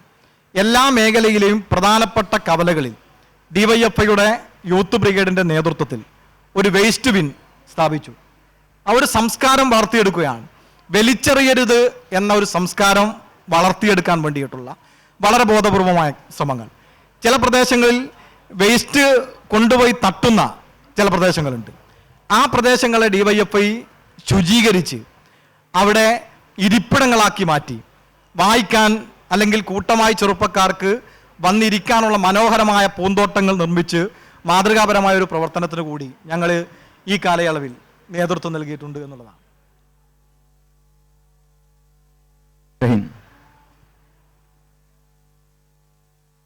രാഷ്ട്രീയപരമായിട്ടുള്ള അഭിപ്രായ വ്യത്യാസങ്ങൾ നിലനിൽക്കുമ്പോഴും പ്രത്യയശാസ്ത്രപരമായി ഭിന്നമായിട്ടുള്ള കാഴ്ചപ്പാടുകൾ ഉണ്ടാകുമ്പോഴും എല്ലാ ജനപക്ഷ രാഷ്ട്രീയ പ്രസ്ഥാനങ്ങളുടെയും പരമപ്രധാനമായിട്ടുള്ള അജണ്ട ജനങ്ങൾ നേരിടുന്ന സാമൂഹികമായിട്ടുള്ള വിഷയങ്ങൾ ഉയർത്തിക്കൊണ്ടുവരിക, അത്തരം വിഷയങ്ങൾക്ക് ശാശ്വതമായിട്ടുള്ള പരിഹാരം കാണുക എന്നുള്ളത് തന്നെയാണ്.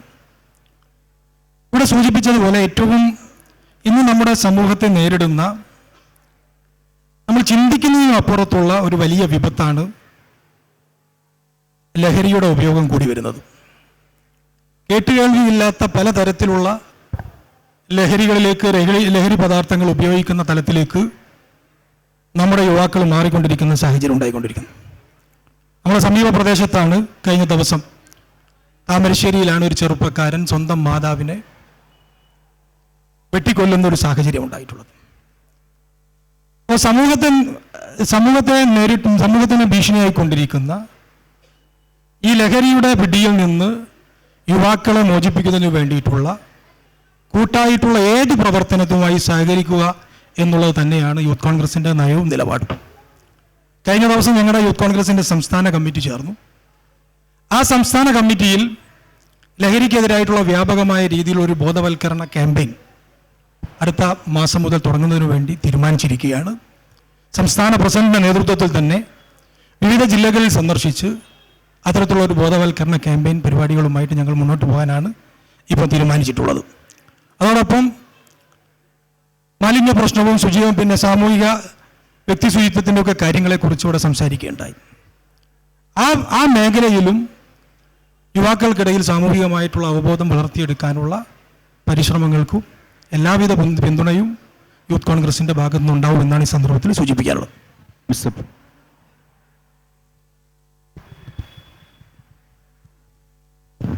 എല്ലാ വർഷവും നമ്മൾ ലഹരി വിരുദ്ധ ദിനം ആചരിക്കാറുണ്ട്.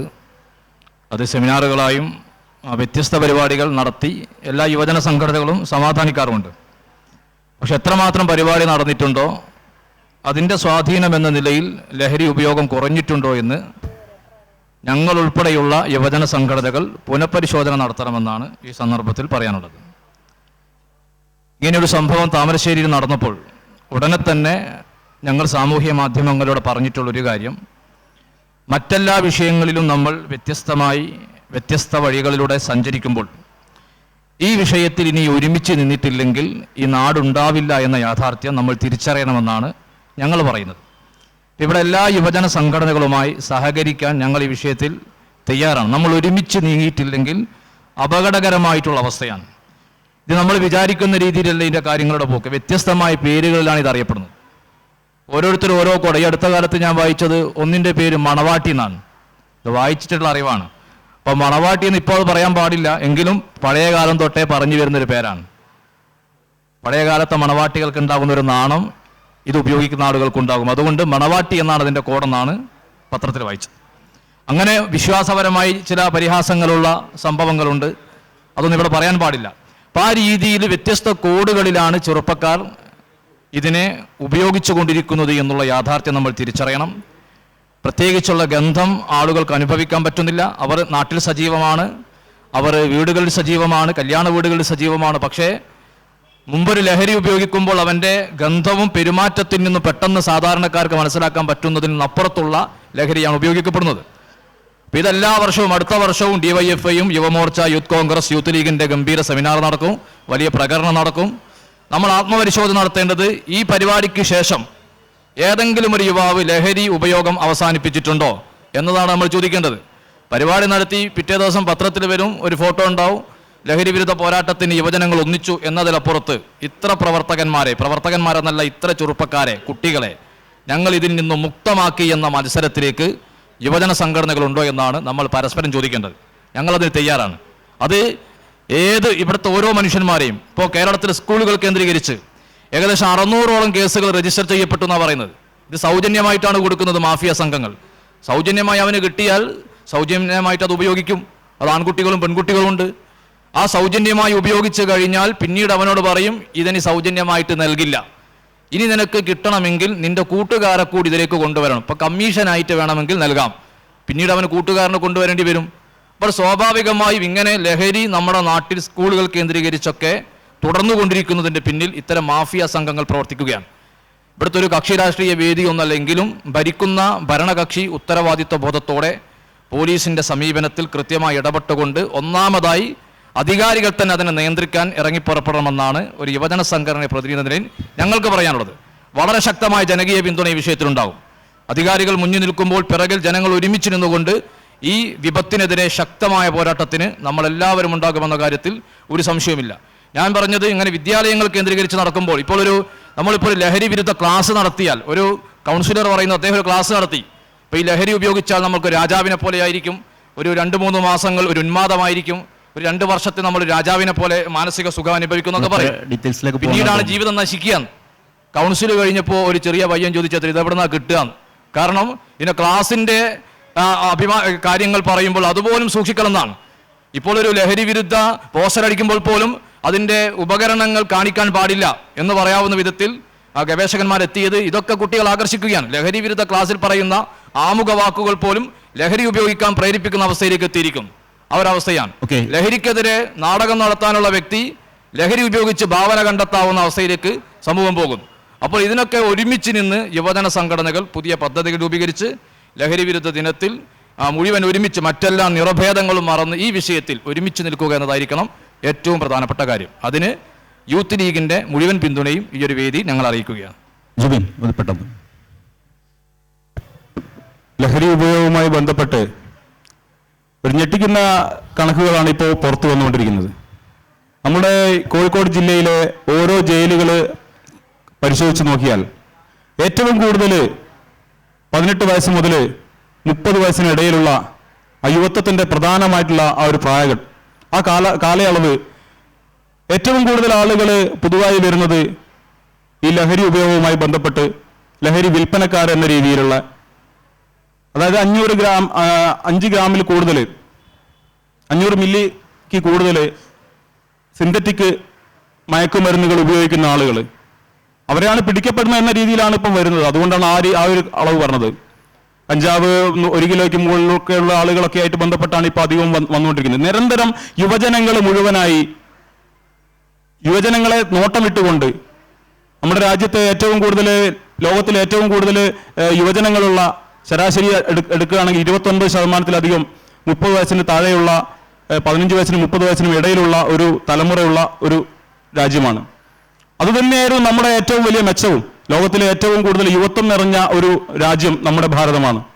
അപ്പോൾ ആ തലമുറയെ നശിപ്പിക്കാൻ വേണ്ടി ഇവിടെ ഇറങ്ങിത്തിരിച്ച 1 കിലോ 2 കിലോ ഒക്കെ സിന്തറ്റിക് മരുന്നുകൾ 3 ദിവസം കൊണ്ട് വരെ വിൽക്കുന്ന ഒരുപാട് ഡീലർമാരുള്ള ഒരു ജില്ലയായി കോഴിക്കോട് ജില്ല. നമ്മൾ ഒരു ജില്ല എന്ന രീതിയിൽ മാത്രം പരിഗണിക്കുന്ന സമയത്താണ് നമ്മുടെ നാടിന്റെ അവസ്ഥ മറ്റൊരു രീതിയിലേക്ക്, മോശം രീതിയിലേക്ക് പോവുകയാണ്. നേരത്തെ എൻ്റെ സഹപാനലിസ്റ്റുകൾ പറഞ്ഞ പോലെ ഉപയോഗിക്കാൻ എളുപ്പം എന്ന രീതിയിൽ, അത് ഉപയോഗിച്ചാൽ അറിയാത്ത ഒരു മാനസികാവസ്ഥ ബാക്കിയുള്ളവർക്ക് ഉണ്ടാവുന്ന രീതിയിൽ, അപ്പോൾ മറ്റൊരു മോശം അവസ്ഥയിലേക്ക് പോകുന്ന സമയത്ത് നമ്മൾ യുവജന രാഷ്ട്രീയ പ്രസ്ഥാനങ്ങൾ എന്ന രീതിയിൽ നമ്മൾ ഇടപെടേണ്ടത്, കുറച്ചു കാലങ്ങളായി ഇടപെട്ടുകൊണ്ടിരിക്കുന്നു. അത് എത്രത്തോളം എത്തുന്നുണ്ട് എന്നതാണ് നമ്മൾ പരിശോധിക്കേണ്ടത്. നമ്മളൊക്കെ ഒന്നുകൂടി പരിശോധിക്കേണ്ടതാണ്. അതിലുപരിയായിട്ട് ഈ സംഘടനയിലെ ചെറിയ ചുമതലകൾ മുതൽ വരുന്ന ആളുകൾ ഇതുമായി ബന്ധപ്പെട്ട് യാതൊരു തരത്തിൽ ഉപയോഗിക്കുന്നില്ല എന്ന് നമ്മൾ ഓരോരുത്തരും തന്നെ, ഈ യുവജന സംഘടനകൾ തന്നെ ആത്മപരിശോധന നടത്തിയാൽ ഒരു രീതിയിലെങ്കിൽ കുറച്ച് എങ്കിലും മാറ്റി നിർത്താൻ വേണ്ടി സാധിക്കും എന്ന് തന്നെയാണ് ആദ്യമായി പറയാനുള്ളത്. ഓക്കെ, വളരെ. പിന്നെ ശുചിത്വവുമായി ബന്ധപ്പെട്ട രണ്ടാമത്തെ പോയിന്റിലേക്ക് കടക്കുന്ന സമയത്ത് തന്നെ 2014 നരേന്ദ്രമോദി സർക്കാർ അധികാരത്തിലെത്തുന്ന സമയത്ത് ആദ്യം തുടങ്ങി വെച്ച ഒരു പ്രവർത്തനമാണ് സ്വച്ഛ ഭാരത്. നമുക്കറിയാം, റെയിൽവേ സ്റ്റേഷനുകൾക്ക് അല്ലെങ്കിൽ റെയിൽവേ പാളങ്ങളിലൂടെ മുമ്പ് പോകാൻ പറ്റാത്ത ഒരു സാഹചര്യമായിരുന്നു ഉണ്ടായിരുന്നത്. രാജ്യം ഒന്നടങ്കം ഒരു ചൂലുമായി നമ്മുടെ പ്രധാനമന്ത്രി ഇറങ്ങിയ സമയത്ത് അതിന് പിറകിലായിട്ട് നിന്നുകൊണ്ട് ഒരു വിപ്ലവമായി ഏറ്റെടുക്കുന്ന ഒരു സാഹചര്യമാണ് നമ്മൾ കണ്ടത്. അത് ഇപ്പോഴും തുടർന്നുകൊണ്ടിരിക്കുകയാണ്, നാളെയും തുടരും. നമ്മുടെ രാജ്യം നേരിടുന്ന ഏറ്റവും വലിയൊരു വെല്ലുവിളി ശുചിത്വമില്ലായ്മ എന്ന രീതിയിലൊക്കെ പുറം നാട്ടുകാർ പറയുന്ന ഒരു അവസ്ഥയായിരുന്നു ഉണ്ടായിരുന്നത്. അല്ലെങ്കിൽ നമുക്ക് മറ്റു രാജ്യങ്ങളിലേക്ക് പോകുന്ന സമയത്ത് നമ്മൾ ആ ഒരു സാഹചര്യത്തിലായിരുന്നു കേട്ടുകൊണ്ടിരുന്നത്. അതിൽ നിന്ന് ഒരുപാട് മാറ്റം വരാനും ശുചിത്വം നമ്മുടെ ജീവിതത്തിന്റെ തന്നെ ഭാഗവാക്കാവാനും, അതായത് നമ്മൾ ഭക്ഷണം കഴിക്കുന്ന അതേ രീതിയിൽ തന്നെ അതിനെ എങ്ങനെയാണോ നമ്മൾ സംസ്കരിക്കേണ്ടത്, അതേ രീതിയിൽ തന്നെ ഒരു വേസ്റ്റ് എങ്ങനെയാണോ ബിന്നിൽ നിക്ഷേപിക്കേണ്ടതെന്ന് ചെറിയ കൊച്ചുകുട്ടികളെ മുതൽ പറഞ്ഞ് മനസ്സിലാക്കുന്ന ഒരു രീതിയിലേക്ക്, ഒരു തലത്തിലേക്ക് നമ്മളെ കൊണ്ടുപോകാൻ, നമ്മുടെ നാടിനെ ആ രീതിയിൽ മാറ്റിയെടുക്കാനും ഈ സ്വച്ഛ ഭാരത് പദ്ധതിക്ക് കഴിഞ്ഞിട്ടുണ്ട് എന്ന് മനസ്സിലാക്കുകയാണ്. അത് നാളെയും തുടർന്നു പോയാൽ മാത്രമാണ്, യുവാക്കളിലൂടെ നാളെയും തുടർന്നു പോയാൽ മാത്രമാണ് നമുക്കത് അടുത്ത തലമുറയ്ക്കും ഈ ശുചിത്വമില്ലായ്മയുടെ ഒരു വിഷയം സമാപിക്കാൻ സാധിക്കും. 2 പ്രധാന വിഷയങ്ങളിൽ വളരെ സ്വാഗതാർഹമായ നിലപാടാണ് ഈ പ്രസ്ഥാനങ്ങളുടെ നേതാക്കന്മാരിവിടെ പ്രകടിപ്പിച്ചിരിക്കുന്നത്. ഒത്തൊരുമിച്ച് മയക്കുമരുന്നിനും ലഹരിക്കെതിരെയും ഇറങ്ങാം, ശുചിത്വ വിഷയത്തിലും അതുപോലെ തന്നെ. എനിക്ക് തോന്നുന്ന ഒരു വിഷയം കൂടി പറയാം, സമയം വളരെ പരിമിതമാണ്.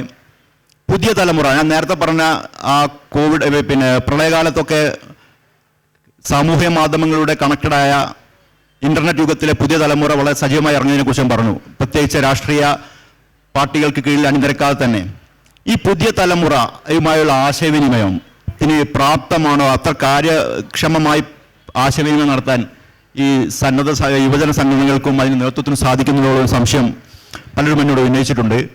കാരണം നമ്മളെപ്പോഴും പറയും വേറൊരു ലെവലാണ്, ആൽഫ ജനറേഷനാണ്, അല്ലെങ്കിൽ നമ്മുടെ ജനറേഷൻ സി അല്ലെങ്കിൽ ഇസഡ്, അവരുമായിട്ടാണ് നമ്മൾ സംവദിക്കുന്നത്. പ്രത്യേകിച്ചും ഈ യുവജന പ്രസ്ഥാനങ്ങൾ പ്രതിനിധാനം ചെയ്യുന്നത് ഇപ്പോൾ 2025 മുതൽ ജനിക്കുന്നവർ ബീറ്റ ജനറേഷനിൽപ്പെട്ടവരാണ്. ഈ ജനറേഷനിലൊക്കെ ആളുകളുമായിട്ട് സംവദിക്കുന്നതിൽ, അവരുമായി ഫലപ്രദമായ ആശയവിനിമയം നടത്തുന്നതിൽ ഈ സംഘടന നേതൃത്വത്തിൽ പറ്റുന്നുണ്ടോ, അല്ലെങ്കിൽ അതിൽ വല്ല പരിമിതിയും ഉണ്ടെങ്കിൽ അത് തിരിച്ചറിഞ്ഞ് അതിനെ എങ്ങനെ ഓവർകം ചെയ്യുമെന്നതിനെക്കുറിച്ച് വല്ല ചർച്ചയും നടക്കുന്നുണ്ടോ? അതോടൊപ്പം തന്നെ ഞാൻ നേരത്തെ പറഞ്ഞ പോലെ സ്വതന്ത്ര നിലനിൽപ്പൊക്കെ ഉണ്ടെങ്കിൽ കൂടി ഒരു മാതൃസംഘടന ഉള്ള പാർട്ടികൾ തന്നെയാണ്, ഒരു പ്രസ്ഥാനം തന്നെ ഇവരൊക്കെ ഉള്ളത്. ആ മാതൃസംഘടനയുടെ നേതൃത്വത്തിന് നിങ്ങളെ മനസ്സിലാക്കുന്നതിൽ അല്ലെങ്കിൽ നിങ്ങളോട് കമ്മ്യൂണിക്കേറ്റ് ചെയ്യുന്നതിൽ വല്ല ആശയവിനിമയത്തിൽ പൊരുത്തങ്ങൾ സംഭവിക്കുന്നുണ്ടോ? ആ രീതിയിൽ നിങ്ങൾ ചിന്തിച്ചിട്ടുണ്ടോ? പുതിയ തലമുറയിലുണ്ടാകുന്ന എല്ലാ മാറ്റങ്ങളെയും അതിസൂക്ഷ്മമായി വിലയിരുത്തുകയും അതിനനുസരിച്ച് കർമ്മപദ്ധതികൾ തയ്യാറാക്കുകയും ചെയ്യുന്ന സംഘടനയാണ് എല്ലാ യുവജന സംഘടനകളും. അപ്പോൾ ആ കാര്യത്തിൽ എല്ലാ യുവജന സംഘടനയും ആ നിലയിലേക്ക് ഇടപെടുന്നു എന്ന് വിശ്വസിക്കുന്ന ഒരാളാണ് ഞാൻ. ഇവിടെ ഇപ്പോൾ 2 കാര്യങ്ങൾ, നമുക്ക് സമയം പരിമിതമാണ്. ഇപ്പോൾ പുതിയ കാലഘട്ടത്തിൽ പുതിയ യുവജന സംഘടന അഡ്രസ്സ് ചെയ്യേണ്ട രണ്ട് വിഷയങ്ങൾ കൂടി തീർച്ചയായിട്ടും നമ്മൾ ചർച്ച ചെയ്യണം. മദ്യത്തിൻ്റെയും മയക്കുമരുന്നിൻ്റെയും വിഷയം നമ്മൾ ചർച്ച ചെയ്തു. അതുപോലെ തന്നെ ഏറ്റവും പ്രധാനപ്പെട്ട ഒന്നാണ് തൊഴിലുമായി ബന്ധപ്പെട്ട വിഷയം. ഇപ്പോൾ പ്രൈമറി വിദ്യാഭ്യാസ രംഗത്ത് വലിയ നേട്ടം ഇപ്പോൾ കേരളം കൈവരിച്ചു. ഇപ്പം ചെറുപ്പക്കാർ തൊഴിൽ തേടി, അവരുടെ വിദ്യാഭ്യാസത്തിനനുസരിച്ചുള്ള തൊഴിൽ തേടി വിദേശ രാജ്യങ്ങളിലേക്ക് പോവുകയാണ്. അപ്പം അത് നമ്മൾ ചർച്ച ചെയ്യേണ്ട ഒരു വിഷയമാണ്. നിങ്ങൾ ഈ ചോദ്യത്തുമായി ബന്ധപ്പെട്ട് വരുമ്പോൾ ഇവിടെയാണ് വിശാലമായ ഒരു ചർച്ച ഈ ഇതുപോലെയുള്ള വേദിക്കകത്ത് നടക്കേണ്ടത്. ഇപ്പം കേരളത്തിലെ സർക്കാരാണെങ്കിൽ എങ്ങനെ പുതിയ തൊഴിലവസരങ്ങൾ കണ്ടെത്താൻ വേണ്ടി കഴിയും, എന്തുകൊണ്ട് ചെറുപ്പക്കാർ വിദേശത്തേക്ക് പോകുന്നു, ആ വിദേശത്തുള്ള തൊഴിലവസരങ്ങൾ എന്തുകൊണ്ട് കേരളത്തിൽ കണ്ടെത്തിക്കൂടാ, അങ്ങനെ ഒരു ചോദ്യത്തിൽ നിന്ന് കേരളത്തിന് അതിന് തടസ്സമായി നിൽക്കുന്നത് അടിസ്ഥാന സൗകര്യങ്ങളാണ് എന്ന വിലയിരുത്തലേക്ക് വരികയാണ്. ആ അടിസ്ഥാന സൗകര്യങ്ങൾ വർദ്ധിപ്പിക്കാൻ ഇപ്പം ലോകത്തെവിടെയും കിട്ടുന്ന ഇൻ്റർനെറ്റ് കണക്ടിവിറ്റി കേരളത്തിനകത്ത് ഒരുക്കാൻ ഇപ്പോൾ K-ഫോൺ കൊണ്ടുവരുന്നു. ഇവിടെ കേരളത്തിനകത്ത് ഏത് ഉൽപ്പന്നങ്ങളും എവിടെ ഉൽപ്പാദിപ്പിച്ചാലും ആ ഉൽപ്പന്നങ്ങൾ ലോകത്തിൻ്റെ എല്ലാ മേഖലകളിലേക്കും കയറ്റിയേക്കാൻ പറ്റാവുന്ന രൂപത്തിലേക്ക് നമ്മുടെ ഗതാഗത സംവിധാനത്തെ വികസിപ്പിക്കണം. അതിന് റെയിൽ യാഥാർത്ഥ്യമാകണം, മലയോര ഹൈവേ യാഥാർത്ഥ്യമാകണം, ജലപാത യാഥാർത്ഥ്യമാകണം, ദേശീയപാത യാഥാർത്ഥ്യമാകണം. ഈ കാര്യങ്ങളെല്ലാം യാഥാർത്ഥ്യമാകുമ്പോഴാണ് ഇന്ന് യൂത്ത് അഭിമുഖീകരിച്ചു കൊണ്ടിരിക്കുന്ന ഏറ്റവും പ്രധാനപ്പെട്ട ഒരു പ്രതിസന്ധിക്ക് പരിഹാരം കാണാൻ വേണ്ടി കഴിയും. ഞാനിവിടെ രണ്ട് വിഷയത്തിനകത്ത് യോജിച്ച നിലപാടാണ് എനിക്ക് ഒപ്പം വരുന്ന എല്ലാ യുവജന സംഘടനയുടെ നേതൃത്വം സ്വീകരിച്ചിട്ടുള്ളത്. ഇവിടെ ഒരു കാര്യം DYFIക്ക് വേണ്ടി അഭ്യർത്ഥിക്കാനുള്ളത്, വികസന കാര്യത്തിലും നമുക്ക് സമാനമായ രൂപത്തിലേക്ക് ചിന്തിക്കാൻ വേണ്ടി കഴിയണം. ഇതുപോലെയുള്ള വൻകിട വികസന പ്രവർത്തനങ്ങൾ വരുമ്പോൾ ആ വികസന പ്രവർത്തനത്തോടൊപ്പം ഒന്നിച്ചു നിന്നാൽ അനന്തമായ തൊഴിലവസരം ഈ കേരളത്തിനകത്ത് നമുക്ക് പുതിയ യൗവനത്തിന് ഒരുക്കി കൊടുക്കാൻ വേണ്ടി കഴിയും. ആ നിലയിൽ ദീർഘവീക്ഷണത്തോടുകൂടി കക്ഷി രാഷ്ട്രീയത്തിന് അപ്പുറത്തേക്ക് നിലയിലേക്ക് ചിന്തിക്കുന്ന ആളുകളാണ്. ആ നിലയിലേക്കുള്ള ഒരു ഭാവനാപൂർണമായ ഇടപെടൽ ഭാവിയിൽ യുവജന സംഘടനയുടെ ഭാഗത്ത് നിന്ന് ഉണ്ടാകണമെന്നാണ് അഭ്യർത്ഥിക്കാനുള്ളത്. സമയം വളരെ പരിമിതമാണ്. നമുക്ക് അവസാനത്തെ 5 മിനിറ്റ് ഓഡിയൻസിന് ഒരു 1-2 ചോദ്യങ്ങൾക്ക് മാത്രമേ സാധ്യതയുള്ളൂ. അതുകൊണ്ട് ഈ വിഷയത്തിൽ ഒറ്റ വാക്കിൽ മറുപടി പറയാൻ ഞാൻ അഭ്യർത്ഥിക്കുകയാണ്. 5 മിനിറ്റേ ബാക്കിയുള്ളൂ. ഈ പറഞ്ഞ പോലെ തൊഴിലില്ലായ്മ, വിദേശത്തേക്ക് തൊഴിൽ തേടിയും മറ്റേ പഠിക്കാനുമായി യുവാക്കൾ പോകുന്നതൊക്കെ ഒരുപാട് വിഷയങ്ങൾ നമ്മുടെ കയ്യിലുണ്ട്. പക്ഷേ സമയപരിമിതി കൊണ്ടാണ് ചോദിക്കാതിരുന്നത്. ഏതായാലും നമുക്ക് അവസാനിപ്പിക്കാനുണ്ട്. ഇപ്പം ഞാൻ നേരത്തെ ചോദിച്ച ചോദ്യത്തിന് ഒറ്റ വാക്കിൽ മറുപടി പറയാൻ അഭ്യർത്ഥിക്കുകയാണ്.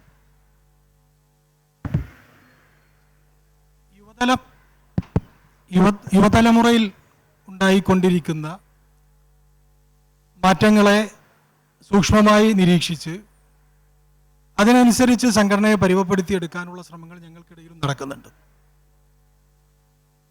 ഇന്ന് യുവതലമുറ നേരിടുന്ന ഏറ്റവും പ്രധാനപ്പെട്ട ഒരു വിഷയമായി ഇവിടെ സൂചിപ്പിച്ച പോലെ നമ്മുടെ കുട്ടികൾ പഠനശേഷം തൊഴിൽ തേടി വിദേശ രാജ്യത്തേക്ക് പോകുന്ന പ്രവണത കൂടിക്കൊണ്ടിരിക്കുകയാണ്. അവർക്ക് തൊഴിലവസരങ്ങൾ ഇവിടെ സൃഷ്ടിക്കപ്പെടേണ്ടതിൻ്റെ ആവശ്യകതയാണ് ഇവിടെ ചൂണ്ടിക്കാണിച്ചിട്ടുള്ളത്. അത്തരത്തിലുള്ള ചർച്ചകൾക്കും അത്തരത്തിലുള്ള പ്രവർത്തനങ്ങൾക്കും എല്ലാ ഘട്ടത്തിലും പോസിറ്റീവായിട്ടുള്ള നിലപാട് സ്വീകരിച്ച സംഘടനയാണ് യൂത്ത് കോൺഗ്രസ്. ഒരു നിലക്കും വികസനപരമായിട്ടുള്ള അടിസ്ഥാന സൗകര്യ വികസനമായിക്കോട്ടെ, മറ്റു വികസനപരമായിട്ടുള്ള കാര്യങ്ങൾക്കൊക്കെ മുഖം തിരിഞ്ഞ് നിൽക്കുന്ന സമീപനം ഒരു കാലത്തും ഞങ്ങളുടെ ഭാഗത്തു നിന്നുണ്ടായിട്ടില്ല. വികസനത്തോടൊപ്പം ജനക്ഷേമം കൂടി യോജിപ്പിച്ചിട്ടുള്ള വികസന പ്രവർത്തനങ്ങളുമായി മുന്നോട്ട് പോകേണ്ടതായിട്ടുണ്ട് എന്നുള്ളത് തന്നെയാണ് ഞങ്ങളുടെ അഭിപ്രായം. യുവജന സംഘടനകൾ പുതിയ കാലത്തെ യുവാക്കളെ കമ്മ്യൂണിക്കേഷൻ ചെയ്യുന്നതിൽ എന്തെല്ലാം നിലപാട് സ്വീകരിക്കുന്നു എന്നുള്ളതാണ്. അപ്പോൾ പുതിയ യുവത്വത്തിൻ്റെ വേഗതയെ സംബന്ധിച്ച് ഒന്നാമതായി പഠിക്കണം. കാരണം ഒരു 5 കൊല്ലം മുമ്പ് ഒരു പരിപാടി നടത്തിയാൽ അന്ന് നമ്മുടെ യുവാക്കൾ നമ്മളോട് പറഞ്ഞത് ഞങ്ങൾ സ്ട്രോങ് ആയി നിങ്ങളുടെ കൂടെ നിൽക്കുമെന്നാണ്. ഇപ്പോൾ അവർ പറയുക കട്ടക്ക് കൂടെ നിൽക്കുമെന്നാണ്.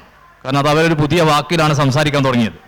സമ്മേളനത്തിൽ പങ്കെടുത്തിട്ടില്ലെങ്കിൽ പ്രശ്നമാകുമെന്നായിരുന്നു പണ്ട് പറഞ്ഞത്. സമ്മേളനത്തിൽ പങ്കെടുത്തിട്ടില്ലെങ്കിൽ സീനാകുമെന്നാണ് ഇപ്പോഴത്തെ യുവാക്കൾ പറയാൻ പോകുന്നത്. അപ്പോൾ അവരുടെ ഭാഷാശൈലി മാറി.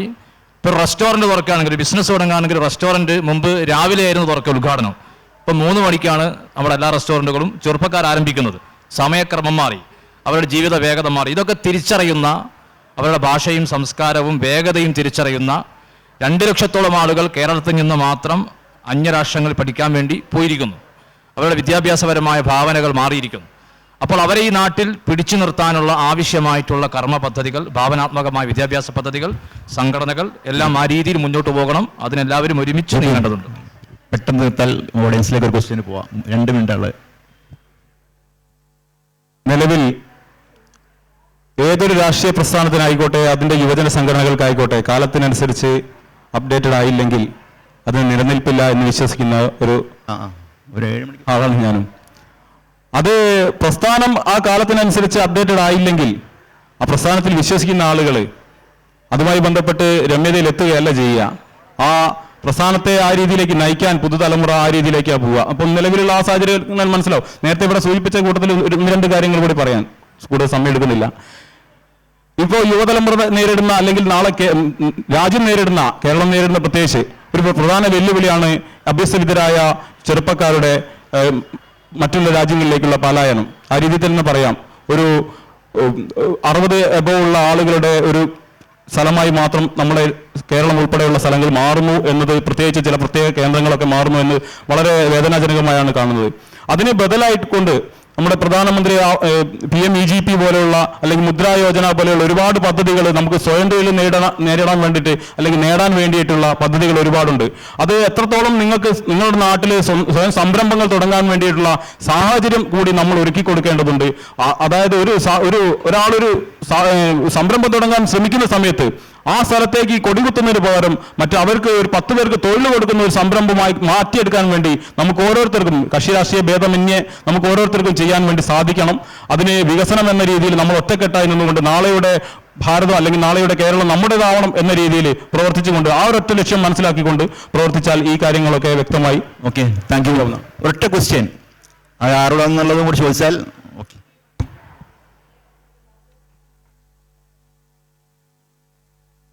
നമസ്കാരം. നമ്മുടെ രാഷ്ട്രീയ പ്രവർത്തനങ്ങളിൽ ഏർപ്പെടുന്ന എല്ലാ രാഷ്ട്രീയ കക്ഷികളുടെയും കേഡർമാർ അവരുടെ വീട്ടിലെ സാഹചര്യങ്ങളെക്കുറിച്ച്, അല്ലെങ്കിൽ അവരുടെ സാമ്പത്തിക അവസ്ഥകളെക്കുറിച്ച് പലപ്പോഴും ആരും ബോധവാന്മാരല്ല. നമ്മളെ ലൊക്കാലിറ്റിയിൽ തന്നെ എടുക്കുമ്പോൾ പലരും കടക്കെണിയിലാണ്. അവർ രാഷ്ട്രീയ പ്രവർത്തനത്തിൻ്റെ ഭാഗമായി വളരെ ഡെഡിക്കേറ്റഡ് ആയി വർക്ക് ചെയ്യുന്നു. പക്ഷെ അവരുടെ വീട്ടിലെ സാഹചര്യങ്ങൾ വളരെ പ്രയാസത്തിലായിരിക്കും. അപ്പോൾ അവർക്ക് ഒന്നുകിലും സാമ്പത്തിക സാക്ഷരരാക്കുക, അതിനുള്ള എന്തെങ്കിലും പദ്ധതികൾ രാഷ്ട്രീയ പ്രസ്ഥാനങ്ങൾ ആവിഷ്കരിക്കണമെന്നാണ് എനിക്ക് സ്പെസിഫിക് ആയിട്ടുള്ള ക്വസ്റ്റ്യൻ ആരോടെങ്കിലും? എല്ലാവരോടും കൂടെയാണ്. സമയമില്ല.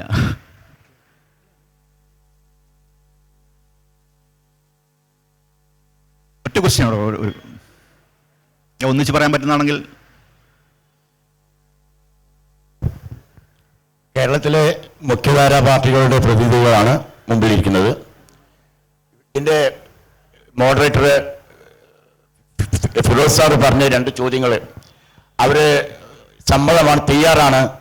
അതായത് നമ്മുടെ ഇന്ന് നാടിൻ്റെ ദുരന്തമായി മാറിയിരിക്കുന്ന ലഹരി, മറ്റൊന്ന് ശുചിത്വം. ഇതിനെ ഇപ്പോൾ 4 പേരും അതിന് തയ്യാറാണ്. പക്ഷെ അത് പ്രത്യക്ഷത്തിൽ രംഗത്തിറങ്ങി പ്രവർത്തിക്കാൻ തയ്യാറുണ്ടോ എന്നാണ് എൻ്റെ ചോദ്യം. കാരണം അങ്ങനെ തയ്യാറായി കഴിഞ്ഞാൽ അതിനെ ജനങ്ങൾ മുഖവിലക്കെടുക്കും. അതിനെ നോക്കിക്കാണുന്നത് നല്ലൊരു ഭാവിയിലേക്കായിരിക്കും നോക്കിക്കാണുന്നത്. ഈ യുവാക്കളുടെ കീഴിലുള്ള യുവജനങ്ങൾ നാളെ തന്നെ എന്ന് പറയാം, ഈ തയ്യാറുണ്ടോ പ്രത്യക്ഷമായിട്ട് 4 പേരുടെ പിന്നിലും അണിനിരന്നുകൊണ്ട് ആളുകൾ ഈ രംഗത്ത്, ഒന്ന് ലഹരി, ഒന്ന് പരിസര ശുചീകരണം, അത് ജനങ്ങൾ ക്ലിയർ ആണ്. ഓൾറെഡി പറഞ്ഞു കഴിഞ്ഞവര്. കേരളീയ സമൂഹം ആഗ്രഹിക്കുന്ന ഒരു ചോദ്യമാണ് ഇവിടെ നിന്ന് ഉയർന്നു വന്നിട്ടുള്ളത്. ഒറ്റക്കെട്ടായി പ്രഖ്യാപിക്കാൻ വേണ്ടി കഴിയും, കേരളം ഇന്ന് നേരിട്ടുകൊണ്ടിരിക്കുന്ന ഏറ്റവും പ്രധാനപ്പെട്ട ഒരു ഭവിഷ്യത്ത് എന്ന നിലയിൽ ഈ ലഹരി എന്ന ഈ മഹാമാരിയെ തുടച്ചു നിൽക്കാം. ഏതെല്ലാം രൂപത്തിലേക്ക് യോജിക്കാൻ കഴിയുമോ ആ നിലയിൽ യോജിച്ചുകൊണ്ടുള്ള പ്രവർത്തനം യുവജന സംഘടന എന്ന നിലയിൽ ഞങ്ങൾ ഒറ്റക്കെട്ടായി ഏറ്റെടുക്കുമെന്ന് ഈ വേദിക്ക് മുമ്പാകെ ചുരുക്കി ഉറപ്പു നൽകുകയാണ്. ഈ ഉറപ്പ് എല്ലാവർക്കും വേണ്ടി ഡിവൈഎഫ്ഐ നേതാവ് പറഞ്ഞതായിട്ട് ഞാൻ മനസ്സിലാക്കുകയാണ്. സമയം കഴിഞ്ഞു. ഏതായാലും പുതിയ കാലത്തിനനുസരിച്ച് പുതിയ തലമുറയോട് സംവദിക്കുന്നതിലും നാടിൻ്റെ പുതിയ പ്രശ്നങ്ങളോട് ക്രിയാത്മകമായി പ്രതികരിക്കുന്നതിലും ഈ യുവ പ്രതിനിധികൾ വളരെ മനോഹരമായി, വളരെ സർഗാത്മകമായി, വളരെ രചനാത്മകമായിട്ട് തന്നെ പ്രതികരിച്ചിട്ടുണ്ട്. ഇത് പുതിയ പ്രതീക്ഷ നൽകുന്നു, നാടിൻ്റെ പുതിയ പ്രതീക്ഷയാണ്. ആ ചോദ്യത്തിൽ നിന്നൊക്കെ അത് വ്യക്തമാണ്. ഒരു ചോദ്യത്തിന് ഉത്തരം പറയാൻ സമയം കിട്ടിയിട്ടില്ല. നിങ്ങളുടെയൊക്കെ മനസ്സിൽ ആ ചോദ്യം ഉണ്ടാവണം. അതായത് ഈ സന്നദ്ധ കേഡർ പ്രവർത്തിക്കുന്നവർക്ക് കുടുംബം മുന്നോട്ട് കൊണ്ടുപോകാനുള്ള ഒരു വഴിയെക്കുറിച്ചാണ് അദ്ദേഹം ചോദിച്ചത്. വിശദമായ മറുപടി അറിയിക്കുന്നതാണ്. പക്ഷേ ഇപ്പോൾ സമയമില്ലാത്തതുകൊണ്ട് നിർത്തുകയാണ്. ഏതായാലും വളരെ പോസിറ്റീവായിട്ട്, വളരെ പോസിറ്റീവ് നോട്ടിൽ തന്നെ ഈ സംവാദം അവസാനിപ്പിക്കാൻ കഴിഞ്ഞതിലുള്ള സന്തോഷവും ചാരിതാർത്ഥ്യവും അറിയിക്കുകയാണ്. 4 പേരോടും ഈ തിങ്ങി നിറഞ്ഞ സദസ്സിനോടും എൻ്റെയും സംഘാടകരുടെയും നന്ദി ഞാൻ ഹൃദയത്തിൽ നിന്ന് അറിയിക്കുന്നു. നമസ്കാരം.